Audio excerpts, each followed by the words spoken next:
Rajasthan versus Chennai ఈ మ్యాచ్లో ఎవరు గెలుస్తారు? ఈ మ్యాచ్ మార్చి 30, 2026 అస్సాంలోని గువాహటి స్టేడియంలో జరుగుతుంది.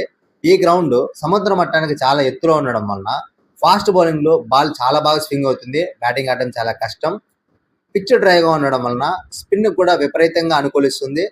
మ్యాచ్ జరిగే కొద్దీ పిచ్ స్లో అవుతుంది. సో నిన్న మొన్న లాగా 200, 230 రన్లు కొట్టడం అంటే చాలా కష్టం. 170, 180 రన్స్ కూడా ఇక్కడ విన్నింగ్ స్కోరే. కాబట్టి ఫస్ట్ ఇన్నింగ్స్ లో నేనైతే ఒక 170, 180 రన్స్ ఎక్స్పెక్ట్ చేస్తున్నాను. చేజింగ్ చేయడం కష్టం. ఇంకా రెండు టీమ్స్ లో players to watch out for అంటే రాజస్థాన్ వైపు నుంచి వైభవ్ సూర్యవంశీ. ఎందుకంటే చెన్నై వైపు మంచి ఫాస్ట్ బౌలర్లే ఉన్నా కూడా వాళ్ళు లెఫ్ట్ హ్యాండర్స్. వైభవ్ సూర్యవంశీ కూడా లెఫ్ట్ హ్యాండర్.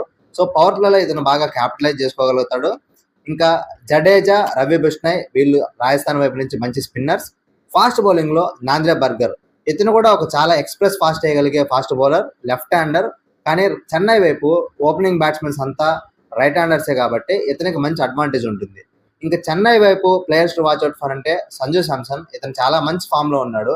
కానీ బర్గర్ బౌలింగ్ లో ఆడతాడా లేదా అనేది కాస్త డౌటే. ఇంకా డివాల్డ్ బ్రెవిస్ స్పిన్ కి చాలా బాగా ఆడతాడు. సో ఇతను కొంచెం రన్స్ స్కోర్ చేయడానికి అవకాశం ఉంది. ఇంకా బౌలింగ్ లో నూర్ అహ్మద్. ఇతను బౌలింగ్ లో రన్స్ కొట్టడం అంటే చాలా కష్టం. ఇతను ఒక deadly wicket taker. So overall గా చూసుకుంటే నేనైతే ఈ మ్యాచ్ లో ఫస్ట్ బ్యాటింగ్ ఎవరు ఆడతారో ఆ టీం గెలుస్తుందని అనుకుంటున్నాను. మీకేమనిపిస్తుంది? ఎవరు గెలుస్తారు అనుకుంటున్నారో కింద కమెంట్స్ చెప్పండి. వీడియో నచ్చితే లైక్ చేసి సబ్స్క్రైబ్ చేయండి. Thank you for watching.